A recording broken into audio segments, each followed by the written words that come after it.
നമുക്ക് സങ്കടങ്ങളൊക്കെ തന്ന ആളുകളോട് നമുക്കും അതേ ചെയ്യാനുള്ളൂ. Forgive and forget. സ്നേഹം മാത്രമല്ല നമുക്ക് മനുഷ്യന്മാർ തന്നിട്ടുള്ളത്, ധാരാളം സങ്കടങ്ങളും തന്നിട്ടുണ്ട്. ഉണങ്ങാത്ത ചില മുറിവുകളൊക്കെ മനസ്സിലുണ്ട്. പറഞ്ഞ ചില വാക്കുകളൊക്കെ അതേപോലെ കിടക്കുന്നുണ്ട്. മനുഷ്യർ തന്ന മുറിവുകളോട്, മനുഷ്യർ തന്ന വേദനിപ്പിക്കുന്ന അനുഭവങ്ങളോട് നമുക്ക് എന്താണ് ചെയ്യാനുള്ളത്? അത്തരം ഓർമ്മകളിൽ നിന്ന് നമുക്ക് പുറത്തു കിടക്കാനുള്ള വഴി എന്താണ്? നമുക്ക് പുറത്തു കിടന്നേ പറ്റൂ. മാപ്പ് കൊടുക്കുക മനസ്സുകൊണ്ട്. പിന്നെയോ അത് മറക്കുകയും ചെയ്യാം. ആ ഓർമ്മകൾ ഇനിയില്ല, ആ നിമിഷവും ഇനിയില്ല, ആ പറഞ്ഞ വാക്കിന്റെ മുറിവും ഇനിയില്ല.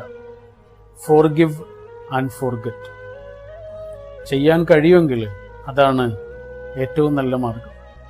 അത്ര എളുപ്പമല്ല അത്, എങ്കിലും അതാണ് ചില മുറിവുകളുടെ മുൾവേലികളിൽ നിന്ന് പുറത്തു കിടക്കാനുള്ള വഴി. ഏതൊരു സംഗതിയും അർഹതയുള്ളവർക്കാണ് കൊടുക്കേണ്ടത്, അല്ലേ? പക്ഷെ അർഹതയില്ലാത്തവർക്ക് കൊടുക്കുമ്പോൾ മഹത്വം കൂടുന്ന ഒരേ ഒരു കാര്യമുള്ളൂ. അതെന്താണെന്നറിയോ? മാപ്പ് കൊടുക്കൽ.